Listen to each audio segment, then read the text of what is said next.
Very good evening friends Gupta ji की पाठशाला YouTube channel में आप सभी का स्वागत है फ्रेंड्स। आज हम लोग the constitution of Indian polity section से एक टॉपिक्स को देखेंगे। वह टॉपिक्स है केंद्र और राज्य संबंध। देखिए फ्रेंड्स, आज का जो टॉपिक्स काफ़ी महत्वपूर्ण है। आगामी बीपीएससी 70वीं mains, UP PCS mains, Chhattisgarh PCS mains, Rajasthan PCS हो गया, एमपी पीसीएस हो गया, किसी भी पीसीएस मेंस एग्जाम के लिए काफ़ी महत्वपूर्ण टॉपिक, क्योंकि प्रीवियस ईयर में देखा गया है कि मेंस में यहाँ से हर बार क्वेश्चन पूछे गए हैं। तो आगामी एग्जाम के लिए भी ये काफ़ी महत्वपूर्ण हो जाता है। साथ ही साथ जो आगामी वन ईयर एग्जाम है, जैसे कि एसएससी हो गया, रेलवे हो गया, फिर आपके जो स्टेट पीसीएस के प्री होते हैं या स्टेट से रिलेटेड कोई भी एग्ज़ाम होता है, तो उसके लिए यहाँ से काफ़ी बार बहुत सारे क्वेश्चन पूछे गए हैं। तो इस टॉपिक्स को सभी देखिए आप लोग, और यहाँ से जब क्वेश्चन पूछा जाएगा तो आप लोग बिल्कुल सही करके आएंगे, अगर अच्छे तरीके से कीजिएगा तो। ठीक है, और आपकी सफलता सुनिश्चित होगी फ्रेंड्स। ठीक है, तो पॉलिटी का ये एक महत्वपूर्ण टॉपिक है फ्रेंड्स। तो चलिए अब हम लोग मूल विषयों पर आते हैं फ्रेंड्स। तो इसके तहत हम लोग आज केंद्र राज्य संबंध के तहत केंद्र और राज्यों के मध्य शक्तियों का विभाजन, जिसमें विधायी शक्तियों का विभाजन है ना, प्रशासनिक शक्तियों का विभाजन और वित्तीय शक्तियों का विभाजन के बारे में चर्चा करेंगे। साथ ही साथ इसमें हम लोग देखेंगे संघ और राज्यों के कार्य और जिम्मेदारियां, संघीय ढांचे से संबंधित मुद्दे और चुनौतियां, स्थानीय स्तर तक शक्तियों और वित्त का हस्तांतरण और उसमें चुनौतियां, इन सभी विषयों पर एक एक करके चर्चा करेंगे। इसके साथ क्या संवैधानिक प्रावधान है और कौन कौन से अनुच्छेद इसके तहत शामिल किए गए हैं, तो उन अनुच्छेदों का भी यहाँ पर हम लोग चर्चा कर लेंगे फ्रेंड्स। ठीक है, चलिए अब हम लोग मूल विषयों पर आ रहे हैं। तो इसका पहला भाग है भारतीय संघीय व्यवस्था में शक्तियों और कार्यों का विभाजन। देखिए, भारतीय संघीय व्यवस्था में संविधान विधायी, कार्यकारी और वित्तीय कार्यों को केंद्र और राज्यों के बीच विभाजित करता है। संविधान ने संघीय और राज्य कानूनों को बनाए रखने के लिए एक एकीकृत न्यायिक प्रणाली की स्थापना की है। केंद्र राज्य संबंध निम्नलिखित 3 विषयों पर आधारित है: विधायी संबंध, प्रशासनिक संबंध और वित्तीय संबंध। विधायी मामलों पर केंद्र राज्य संबंध क्या है? ठीक है, तो देखिए, संविधान के भाग 11 के अनुच्छेद 245 से 255 में केंद्र और राज्यों के बीच विधायी संबंधों का वर्णन किया गया है। केंद्र राज्य संबंधों के विभिन्न पहलू इस प्रकार हैं। तो देखिए, केंद्र और राज्य विधान का क्षेत्रीय विस्तार। तो इसके तहत राज्य विधानमंडल ऐसे कानून बना सकते हैं जो पूरे राज्य या उसके किसी हिस्से पर लागू हो। वहीं संसद भारत के संपूर्ण क्षेत्र अथवा उसके किसी भाग के लिए कानून बनाने का प्राधिकार रखते हैं। इसके अलावा अतिरिक्त क्षेत्रीय विधान भी है। चलिए, विधायी शक्तियों का वितरण देखेंगे इसके तहत। तो देखिए, विधायी विषयों या शक्तियों का वितरण 3 भागों में किया गया है: एक संघ सूची, दूसरा राज्य सूची और तीसरा समवर्ती सूची। तो संघ सूची के तहत संघीय संसद को संघ सूची में शामिल विषयों पर कानून बनाने का विशेष अधिकार है, और इसकी चर्चा किसमें की गई है? इसके अलावा 7वीं अनुसूची में भी इसकी चर्चा की गई है। ठीक है फ्रेंड्स, अब देखिए राज्य सूची के विषय में। तो राज्य सूची में शामिल विषयों पर कानून बनाने की विशेष शक्ति राज्य विधानमंडलों के पास है। फिर समवर्ती सूची। तो समवर्ती सूची में केंद्र और राज्य दोनों समवर्ती सूची में शामिल विषयों पर कानून बना सकती है, लेकिन किसी एक सब्जेक्ट में, किसी एक विषय पर अगर केंद्र और राज्य दोनों कानून बनाती है तो उस स्थिति में केंद्र द्वारा बनाए गए कानून ही लागू होंगे। ठीक है, अब बात हो रही है अवशिष्ट शक्तियों की। तो देखिए, अनुच्छेद 248 में अवशिष्ट शक्तियाँ केंद्र को दी गई है, और भारत की संसद अकेले ही उन विषयों पर कानून बना सकती है जो उपरोक्त तीनों सूचियों में से किसी में भी शामिल नहीं है। चलिए, अब राज्य क्षेत्र में संसदीय विधान। बोला राज्य क्षेत्र में मतलब किसी भी राज्य के विषय में संसद द्वारा कानून बनाने के क्या प्रावधान है, इन सभी चीज़ों को हम लोग एक एक करके देखेंगे, और किस स्थिति में राज्य के विषय में संसद जो है कानून बना सकती है तो देखेंगे, और किस अनुच्छेद के तहत। तो अनुच्छेद 249, यदि राज्यसभा अपने 2/3 सदस्यों के बहुमत से एक प्रस्ताव पारित कर दे जिसमें संसद से राज्य सूची के किसी विषय पर कानून बनाने का अनुरोध किया जाए, तो उस स्थिति में राज्य क्षेत्र में संसद द्वारा कानून बनाया जा सकता है। ठीक है, फिर अनुच्छेद 250। तो अनुच्छेद 250 में क्या प्रावधान है? जब राष्ट्रीय आपातकाल के दौरान संसद को राज्य सूची के किसी भी विषय पर कानून बनाने का अधिकार है। हालांकि इस प्रावधान के तहत संसद के कानून आपातकाल के 6 महीने की समाप्ति पर लागू नहीं होंगे। अनुच्छेद 252, यदि 2 या अधिक राज्य विधानमंडल एक प्रस्ताव के माध्यम से संघीय संसद से राज्य सूची में उल्लिखित किसी विशेष विषय पर कानून बनाने का अनुरोध करते हैं, तो इस स्थिति में भी संसद कानून बना सकते हैं उन राज्यों के लिए। ठीक है, अनुच्छेद 253, किसी अन्य देश के साथ किसी संधि, अंतर्राष्ट्रीय समझौते या अभिसमय को क्रियान्वित करने के लिए भारत के संपूर्ण क्षेत्र या उसके किसी भाग के लिए कानून बनाने हेतु संसद को अधिकृत करना। तो देखिए, इन परिस्थितियों में संसद जो है राज्य सूची के विषय में कानून बना सकते हैं। ध्यान रखिएगा फ्रेंड्स, बार बार इसको हम रिपीट करें। फिर एक और स्थिति आती है अनुच्छेद 356। ठीक है, किसी राज्य में राष्ट्रपति शासन की घोषणा के दौरान संघीय संसद राज्य सूची में शामिल विषयों पर कानून बनाती है। जैसे कि अभी वर्तमान में मणिपुर में राष्ट्रपति शासन लागू है, तो वहाँ कोई भी कानून अभी संसद बना सकती है उस राज्य से संबंधित। चलिए, अब राज्य विधान पर केंद्र का नियंत्रण किस प्रकार से राज्य विधान या राज्य के कानूनों पर केंद्र का नियंत्रण होता है, ध्यान दीजिएगा। ठीक है, अनुच्छेद 200 में क्या कहा गया है कि आर्टिकल 200 में क्या प्रावधान है। राज्यपाल राज्य विधानमंडलों द्वारा पारित विशिष्ट विधेयकों को भारत के राष्ट्रपति के विचारार्थ आरक्षित रख सकते हैं। प्रशासनिक मामलों पर केंद्र राज्य संबंध। अब हम लोग नेक्स्ट टॉपिक्स विधायी संबंध कंप्लीट हो चुका है फ्रेंड्स। अब हम लोग प्रशासनिक मामलों पर केंद्र राज्य संबंध की चर्चा करेंगे। ठीक है, तो देखिए संविधान के भाग 11 के अनुच्छेद 256 से 263 केंद्र और राज्यों के बीच प्रशासनिक संबंधों से संबंधित है। अनुच्छेद मीन्स आर्टिकल फ्रेंड्स, बार बार बोल रहे हैं। अब देखिए इसमें कार्यकारी शक्तियों का वितरण, तो कार्यकारी शक्तियों का वितरण के तहत संघ सरकार और राज्य सरकार दोनों का एक एक करके हम लोग देखेंगे। तो संघ सरकार कार्यकारी शक्ति उन सभी विषयों तक विस्तारित है जिन पर संसद कानून बना सकती है।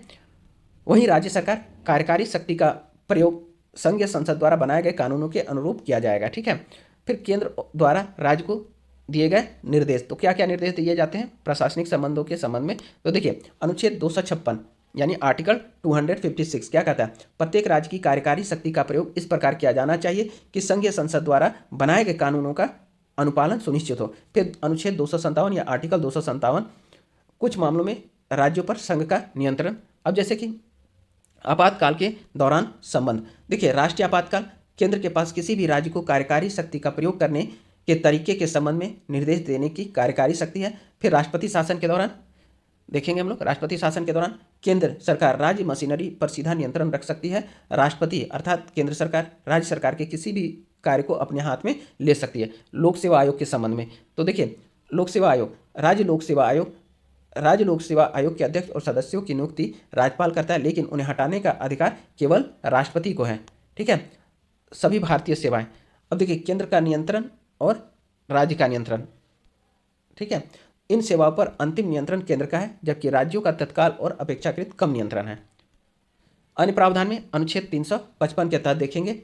अनुच्छेद 355 प्रत्येक राज्य को बाह्य आक्रमण और आंतरिक अशांति से बचाना संघ का कर्तव्य होगा। फिर राज्यपाल की नियुक्ति, किसी राज्य के राज्यपाल की नियुक्ति राष्ट्रपति द्वारा अपने हस्ताक्षर और मुहर सहित वारंट द्वारा की जाएगी। वह राष्ट्रपति की इच्छा पर्यंत पद धारण करता है। ठीक है, कौन, राज्यपाल। राज्य चुनाव आयुक्त की नियुक्ति, ठीक है, राज्य चुनाव आयुक्त की नियुक्ति राज्यपाल द्वारा की जाती है, लेकिन उसे केवल राष्ट्रपति द्वारा ही हटाया जा सकता है। ध्यान रखिएगा फ्रेंड्स इन सब चीज़ों को। अब देखिए वित्तीय मामलों पर केंद्र राज्य संबंध की अब हम लोग चर्चा करेंगे।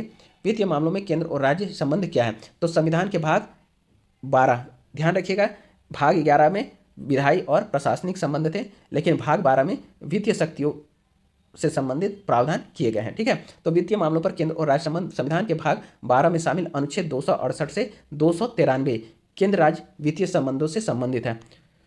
कर लगाने की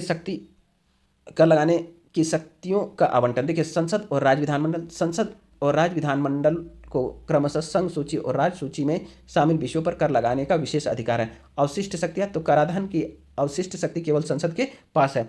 अनुदान सहायता, ठीक है, अनुच्छेद 275(1) संसद ऐसे राज्यों को राजस्व का अनुदान जारी कर सकती है जैसा कि संसद निर्धारित करे तथा विभिन्न राज्यों के लिए अलग अलग राशि निर्धारित की जा सकती है। यह अनुदान सहायता प्रावधान के तहत है। अनुच्छेद 282 यानी आर्टिकल 282 क्या कह रहा है, संघ या राज्य किसी भी सार्वजनिक प्रायोजन के लिए कोई भी अनुदान दे सकता है। अब यहाँ पर अगला है वस्तु एवं सेवा कर, इंपॉर्टेंट है फ्रेंड्स, ध्यान रखिएगा, ये काफ़ी ज्वलंत मुद्दा भी है। ठीक है, ध्यान रखिएगा इसको। तो संविधान के 101वां संशोधन अधिनियम 2016 कर ढांचे में बदलाव करना और जीएसटी लागू करना, इस तरह के संशोधन से केंद्र और राज्यों को जीएसटी लगाने और वसूलने का अधिकार मिला है।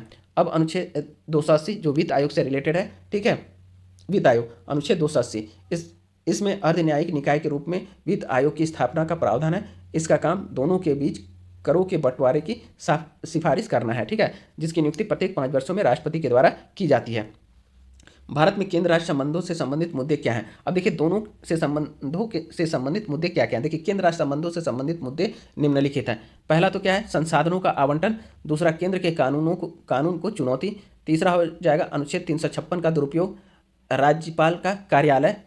ठीक है, और केंद्र राज्य संबंधों, देखिए तो ये सभी जो मुद्दे हैं फ्रेंड्स, ये 4-5 मुद्दे जो होते हैं हमेशा से क्या रहा है, केंद्र और राज्यों के मध्य टकराहट का विषय रहा है। ठीक है, यानी विवाद का कारण रहा है। तो इसलिए इनको हम लोग ध्यान से देखेंगे, और जब दोनों के मध्य जब टकराहट की बात होती है, इससे रिलेटेड कोई क्वेश्चन पूछे जाते हैं, तो इन सभी मुद्दों को हम लोग वहाँ पर चर्चा करेंगे फ्रेंड्स। ठीक है, तो केंद्र भारत में केंद्र राज्य संबंधों से संबंधित मुद्दे क्या है, यानी आपसी टकराहट के मुद्दे भी क्या है देखेंगे। देखिए केंद्र राज्य संबंधों से संबंधित मुद्दे निम्नलिखित हैं। पहला तो हो गया संसाधनों का आवंटन। ठीक है, देखिए धन, करों और अन्य लाभों सहित संसाधनों के आवंटन को लेकर केंद्र और राज्यों के बीच अक्सर विवाद होता है। जीएसटी लागू होने के बाद राजस्व संग्रह और बंटवारे को सुव्यवस्थित किया गया है, फिर भी वित्त आयोग द्वारा इस्तेमाल किए जाने वाले राजस्व बंटवारे के मानदंडों से संबंधित चिंताएं अभी भी है।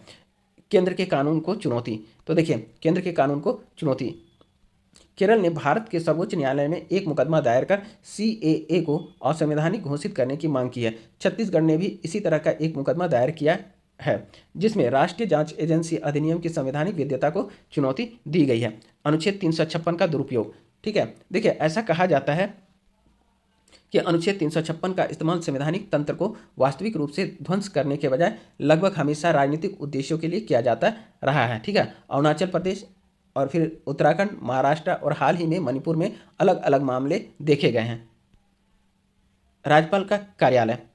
देखिए तनाव का प्रारंभिक बिंदु यह है कि केंद्र राज्यपाल की नियुक्ति इस प्रकार करता है मानो वह केंद्र का प्रतिनिधि हो, तथा केंद्र सरकार ने राज्यपाल के कार्यालय को अपने लिए सत्ता पुनः प्राप्त करने का एक प्रभावी साधन मान लिया है। ठीक है, इसलिए कहा जाता है, कई बार व्यंग भी किया जाता है राज्यपालों के ऊपर कि राज्यपाल की शक्ति जो होती है एक पिंजड़े के तोते के समान होती है। ठीक है, तो चलिए आगे हम लोग देखते हैं केंद्र राज्य संबंधों में सौहार्दपूर्ण सुधार सुनिश्चित करने के लिए क्या उपाय किए जा सकते हैं।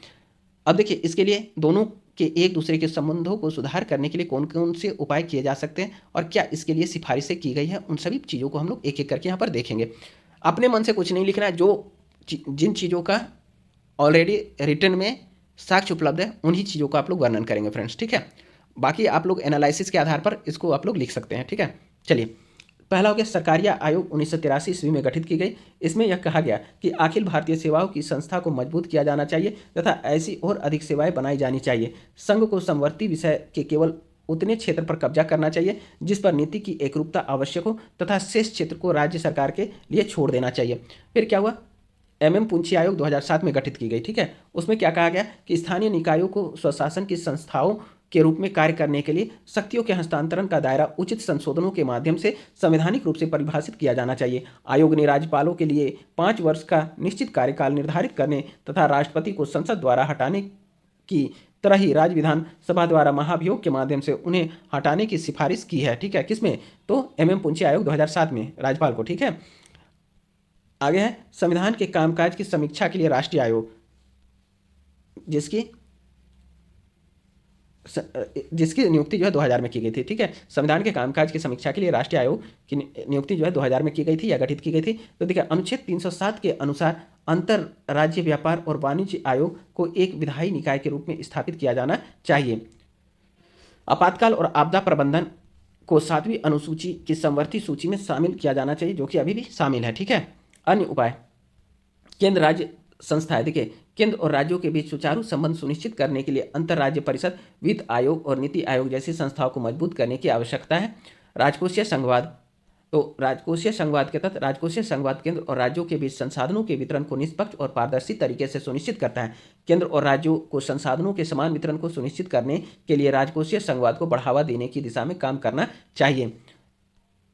फिर अगला है बिंदु 7वीं अनुसूची पर पुनः विचार। कुछ विद्वानों ने स्थानीय सरकार सूची प्रस्तुत करके अनुसूची के और अधिक विकेंद्रीकरण की वकालत की है। ठीक है, राज्य स्तर पर नवाचार। ठीक है, राज्य स्तर पर नवाचार, तो देखिए राज्य नवाचार और परिवर्तन के महत्वपूर्ण भंडार हैं, इसीलिए राज्य को ऐसे नवाचार शुरू करने के लिए प्रोत्साहित किया जाना चाहिए। सत्ता का बंटवारा, केंद्र और राज्यों को मिलकर काम करना होगा ताकि यह सुनिश्चित किया जा सके कि सत्ता का बंटवारा प्रभावी ढंग से हो और एक इकाई में सत्ता का संकेंद्रण न हो। भारतीय संघीय व्यवस्था में शक्तियों और कार्यों का विभाजन किस प्रकार किया जाता है, तो देखिए विधायी मामलों पर केंद्र राज्य संबंध क्या है, प्रशासनिक मामलों पर केंद्र राज्य संबंध क्या है और वित्तीय मामलों पर केंद्र राज्य संबंध क्या है। देखिए भारत में केंद्र राज्य संबंधों से संबंधित मुद्दे, इन सभी का हम लोग ऑलरेडी चर्चा कर चुके हैं फ्रेंड्स। ठीक है, तो आज का टॉपिक्स फ्रेंड्स यहीं पर समाप्त करते हैं। ठीक है, कल फिर हम नए क्लेवर और नए फ्लेवर के साथ नए टॉपिक्स के साथ पॉलिटी सेक्शन में फिर से प्रस्तुत होंगे फ्रेंड्स। अगला टॉपिक्स मेरा आने वाला है फ्रेंड्स, एक IR सेक्शन से करेंट टॉपिक से रिलेटेड होगा फ्रेंड्स। तो आप लोग इसी तरह गुप्ता जी की पाठशाला से जुड़े रहें और आप लोग मेरे चैनल को लाइक, सब्सक्राइब, शेयर और कमेंट अवश्य करें फ्रेंड्स। आप लोगों का बहुत बहुत धन्यवाद। गुड नाइट, जय हिंद।